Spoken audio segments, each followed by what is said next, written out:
Welcome back to Tell the Truth channel. Please like, share my content on YouTube, Facebook, Instagram, and what other content that y'all go on. I appreciate that very much. I am in Jesus, and Jesus is in me. I have a story that I want to tell y'all about. Than what I had experienced when I was a child. And I hope this helps other children and parents that will save their parents' life, and their children won't have to go through what I went through. I need to talk about this. And I know it's gonna make my family angry, but I don't care. They already angry at me already. They done did so much to me. It don't even matter. I don't even care how they feel. They have did so much to me. They have took my parents away. They have took my ancestors away. They have took my grandparents away. They have did so much to me. They have stole my inheritance, all of that stuff. I don't even care how they feel. I really don't.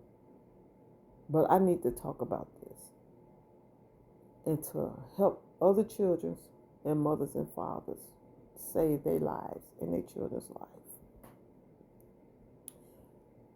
When I was young, so forgive me, y'all, if I start crying. Please forgive me on this if I start, crying. Because it really hurt me for what I went through. And I just want to speak on it because I want to get this off my soul. I just want to get it off my soul. I've been carrying this around me, with me, since I was young. And I'm just ready to release it off my soul. When I was young, my mother and father used to fight all the time. And I already asked my mother and father to forgive me on this, because I know they understand if this bothered me. I know they would want me to release it off my soul. So I already asked them to forgive me for what I'm about to speak on. But anyway, when I was young, and my mother and father used to fight all the time. Because when my father used to be gone, and my mother, she would have us in the house with us, and we enjoy ourselves when our father's gone. We have a nice time. And then as soon as my father come in the house, he's drunk. And the first thing he'll do is start a big argument with my mother. And they'll start fighting and clowning. And as soon as they start that, the first thing I do, I run away. Because I got tired of seeing that. I run away. Because I didn't want to see it. So I run and I hide under my bed. Because I couldn't take it to see them fighting like that. My father would go in his room and get his gun and point it at my mother. My mother one day was standing in the kitchen and she was cooking, and my father went in the room and got his gun and he shot it at my mother, but it hit the window and he was close up on my mother, but the bullet broke the window and missed my mother. And you had to know that God saved her, because that bullet should have hit my mother. But it hit the window and it shattered the window. And when I seen that, I ran and I hid under my bed. And I couldn't take it. I was so sick to my stomach. Every time he came home, I would run upstairs, sit on the toilet stool because my stomach would hurt so bad. Then I would just be sitting on that toilet stool because I couldn't take it. So one day I told my mother, I said, Mom, can I just go stay with my friends? But I never told her why I wanted to go. I never told her why. So she told me, yes, I could spend the night over there. So one day, I was spending the night over there. And my mama decided for me to come home. And I told her I didn't want to come home. I told her I don't want to come back to that house because I can't take it. I don't want to go back. I don't want to go back. Because every time I went back, they would be fighting. And he would always try to do things to my mother. So one day my mother, she had put out a meat cleaver because she got tired of my father trying to hurt her. So she pulled out a meat cleaver and she chopped my daddy with that meat cleaver. And she told us one day, we're going to find him in the bed dead. Because she got tired of him messing with her. So when they used to do that, I would come downstairs at night and check on my mother and see if she okay. To see if she's still alive. And I look at my daddy and check on him and see if he's still alive. Because, you know, my mama had her meat cleaver under the bed. She would have it right up under the mattress. And she would just wait for him to try to touch her. Because he would try to beat on her and everything. He wasn't only having a gun at her, that he shot a gun at her. He would be bruising her, like beating on her and stuff. So she put a meat cleaver under the bed. And then she would just wait on him to touch her. And if he touched her, she pulled that meat cleaver out and she started chopping him up with it.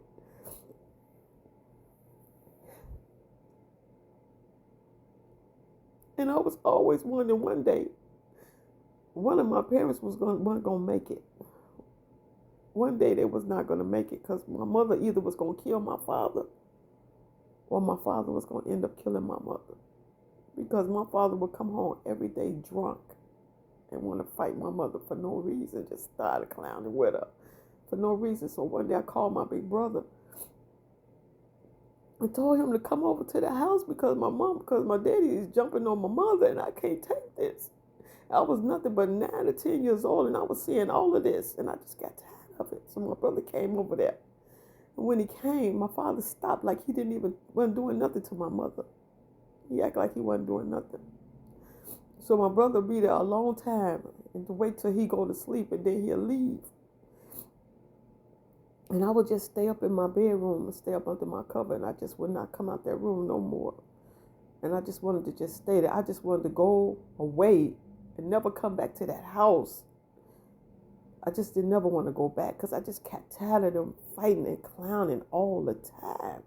That one day that I was going to end up going to somebody's funeral. Somebody was not going to make it because it was terrible. And I couldn't take it. I was too young to be seeing all of that. And I know it's other children right now today that's going through that and watching their parents literally trying to kill each other. And these kids, as they getting sick and stuff off that. And I know as many children probably have ran away from that. You know, like literally just left and never came back because they can't take it no more. Because I always wanted to run away. And I would run away, but over to my friend's house. And I would always tell them, I don't want to go home. I want to stay with y'all. I don't want to go back to the house. And my friends would ask me, why you don't want to go back home? Because I didn't want to tell them why my father always beating on my mother. I didn't want to tell them that. I just told them, I just like it better over y'all house. I just enjoy being over there. And their mother and father would always say I was always welcome to stay, that I didn't never have to go back. But I had to go back. I had to. I had to go back. And as I got older, I saw one day when I got older, and we moved out of that house. And we moved in our own house because my mother and father had got their own place. And we all moved over in our own house. We had a new house because we moved out the projects.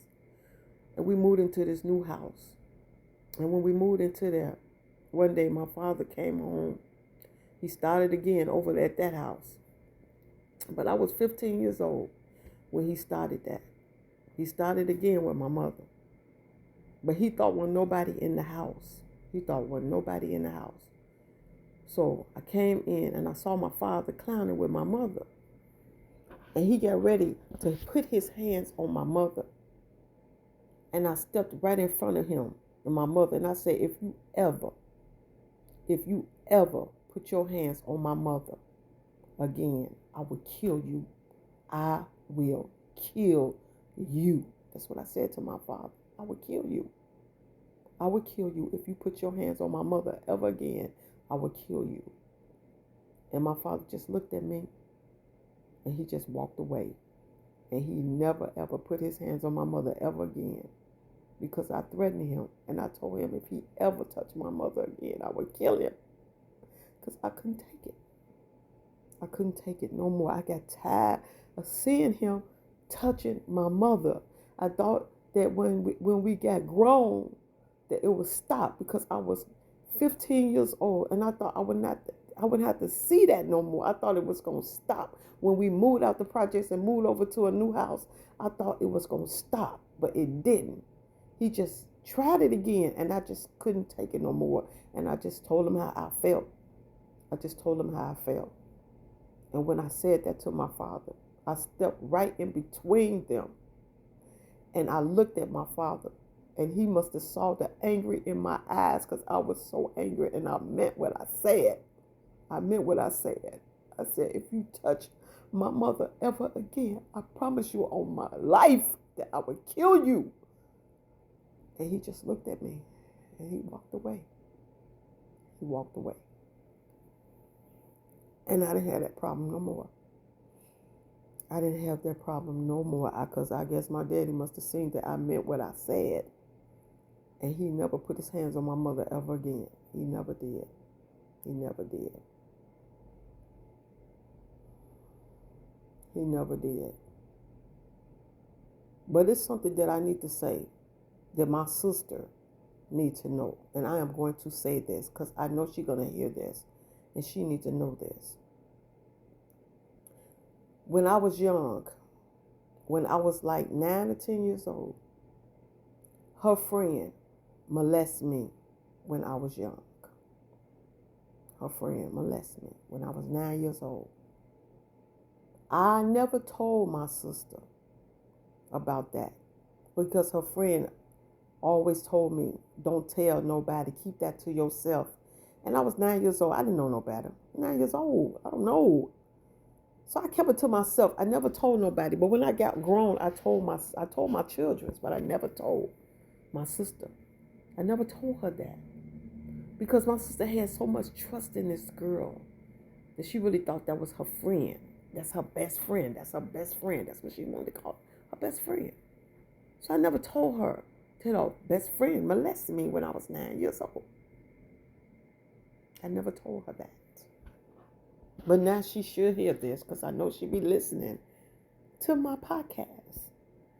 So I'm letting her know, yes, your best friend molested me when I was 9 years old.